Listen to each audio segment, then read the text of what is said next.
बुरे कर्म का फल बुरा होता है, अच्छे कर्म का फल अच्छा होता है। ये कोई परेशान है, उसने कुछ बुरे कर्म किए होंगे तो ऐसा है, नहीं। जैसा मैंने समझा है ओशो से और अपने जीवन में भी जिया है, आप जिस क्षण में जो कर रहे हैं उसका फल उसी क्षण में मिलता है। अगर मैंने अपने किसी मित्र को धोखा दिया, बिट्रे किया, झूठ बोला उससे, तो उसी क्षण अगर मैं थोड़ी संवेदनशील, थोड़ी सेंसिटिव हूँ, भीतर देखूं तो कुछ सिकुड़ता है, अच्छा नहीं लगता, भीतर एक टेंशन आती है, तो मुझे उसका फल मिल गया। हाँ, मैं मूर्छा में जी रही हूँ तो मुझे उसका बोध भले ही ना हो, मगर उस क्षण में अगर मैं खुलेपन से आज़ाद थी तो झूठ बोलने के बाद मैं सिकुड़ गई भीतर। और अगर मैंने अपने किसी भी मित्र या किसी अनजान की कुछ भी हल्की फुल्की मदद कर दी जिसका मुझे पता भी नहीं चला,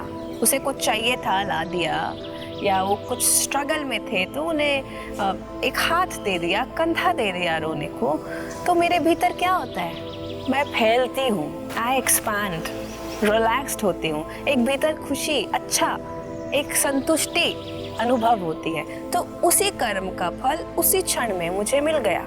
जब आप इस अप्रोच से जीवन में जिएंगे, इस दृष्टिकोण को जीवन में प्रयोग करके समझेंगे, फिर कर्मा की बातें बड़ी सुपरफिशियल या एक बस तथाकथित बातें हैं जो बुद्धि में या फिलॉसफी में चलती है, प्रैक्टिकली उसका क्या उपयोग है।